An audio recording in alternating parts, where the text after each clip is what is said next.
Hello guys and welcome back to another StarStable speed build in The Sims. So today we are making Hermit from Southhurst, and I want to say thank you to Jaylin Meadows for suggesting this. I completely forgot about him before this video, before her comment, so thank you so much for that.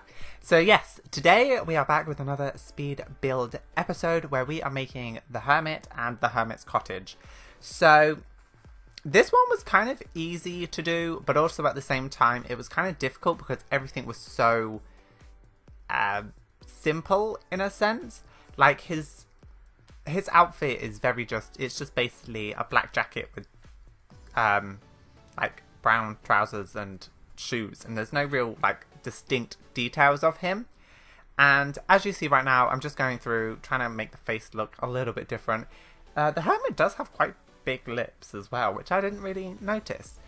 I've noticed that as I'm starting to look at the StarStable characters a lot more, their features kind of don't really go as well as, you know, normal. But yeah, this is the longest beard that we can give the StarStable, the Sims characters. So I gave him this beard, just messing around with his body posture and stuff like that. And I don't know if the Hermit has a last name, so I called him Pony. I don't know why, I just, you know, it was the only one I could think of. So pretty much for his outfit, he just wears like a jacket, like a button-up jacket kind of thing. I was looking for kind of like a suit jacket, but I kind of thought, no, I don't want him to look like he's a business person. So I thought that this jacket now probably looked the best out of all of them. And yeah, again, his outfits are very simple. I really wish I probably need to download a few more of the packs. Like, I need a few more of the stuff packs for Stims. So maybe I can, you know, figure it out then. But pretty much this is pretty much done. They don't have welly boots in Sims as well. But then there's no weather, so you wouldn't need, like, coats and jackets and stuff. But yeah, this is pretty much him. And I did make him a little pet named Tasha, who is a cat. And the reason I did this was because, you know, he does look after the horses, the wild horses of Southhurst. So I decided I was going to give him like a wildish looking cat, you know, to give him something to look after because he's very, very animal orientated. And I just kind of, you know, changed the colours a little bit to make it look a little bit different than the normal. And yeah, this is pretty much, I think it was Tasha I named it. I think it is. Yeah, Tasha. So yes, now we are going on to the reference photos of the house. And again, I sized up this house because because you can't, I guess you can fit things in, but I want there to be space where you could actually use it. And if you're, you know, playing with this, there's still enough room in there, but at the same time, it's still kind of reference to the house. So I did put some of these rocks around the back to mimic the like cliffs and rock sides of Southhurst. And I'm just playing around with the roofs, trying to get the little like window thing looking right. I did end up just moving that room and just moving the roof down and making it bigger, because that was what I found was probably best. Also, a lot of the details on his house are red, which isn't a big thing in Sims that I found. Like, the ones that look alright, they're not really in The Sims. So yeah, the wallpaper and the wallpaper for the outside of the house was the hardest thing for me to do, because it's kind of like this sandy kind of beachy colour, tan colour, with rocks like randomly placed in the house, and they don't have that in The Sims. So I had to go through and try to use the best one that I could find, but then I thought it looked weird with the roof colour, because the roof colour is just a simple colour. So I decided to change it and actually put in hay roof, because I kind of thought, you know what, it kind of goes. And I left it as this kind of like sparse brick. No, I didn't. I changed it again. I think I changed it to this, so it was full brick, which isn't like it is in the game, but I thought, you know what, it's probably the best that we're going to do.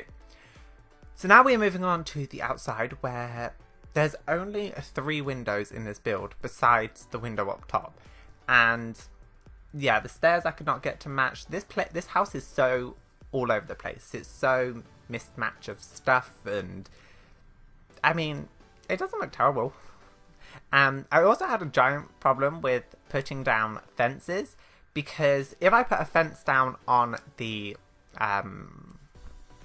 lower level, like to the ground, what it would do is it would elevate it from where I lifted the floor, and that was not what I wanted. So that was a little bit annoying to, you know, figure out. So here you see me put down some like wooden seats and stuff, because I was trying to find a log pile, which I couldn't find, and then I found. So, you know, I put that in. I still moved the bench over because there's supposed to be a ladder in that corner, and I couldn't find a ladder in this game. So, yeah. So then this side of the house has this milk thing and some hay. So I decided to just put some bushes there because I thought, you know what, it still needs to be something. So here's me with the problem with the roof. I just didn't know what to do. I honestly did not. So in the end, what I decided to do was I put a room divider, which we will see in a second after I fiddle around with everything.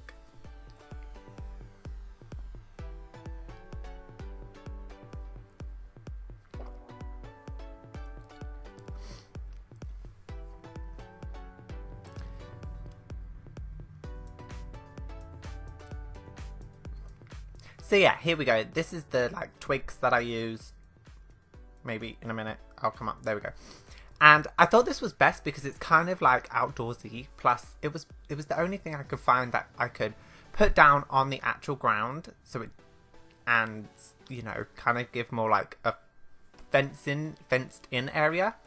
And I know this is where the Welsh ponies normally go, but I decided I was going to do these two areas. The gardens, because he is a big gardener, you know, he feeds the ponies of Southturf. So I kind of thought, big nice garden area. I know he could just plant straight in the ground, but I like the look of this. And, you know, at the end of the day, it's not supposed to be 100% accurate. It's supposed to be an interpretation. So, you know, just having some fun. Plus, I don't think they have scarecrows in The Sims, so I decided to put gnomes. Then we put this little rock in the middle, which has the wheelbarrow turned up on it, but we can't do that, so I just put a flower pot. Some random flowers around. We put a barrel flower because there's a barrel there, but you can't do that.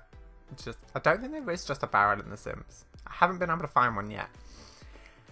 Then I'm just looking for any other things. I'm looking for tools because he has like tools in that corner. There we go.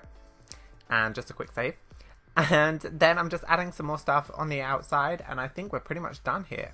So now we're moving on to the inside, where everything again is very, very small. I need to, why isn't there just a big house in StarStable?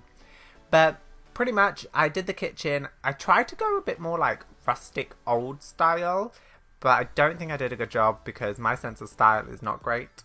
Also, I don't really know what the difference is between like modern, contemporary, all that stuff. So as you see, the kitchen is very, very small, but I went with this kind of like greyish brown, grey and brown, and I put these room dividers in because I wanted the kitchen to be open enough that it looked like it would open up the space a bit more, so the kitchen didn't seem so closed in, and I kind of liked the way it looked in the end. And just changing that, saving again. And then adding some shelves onto the top of in the kitchen to add more storage space.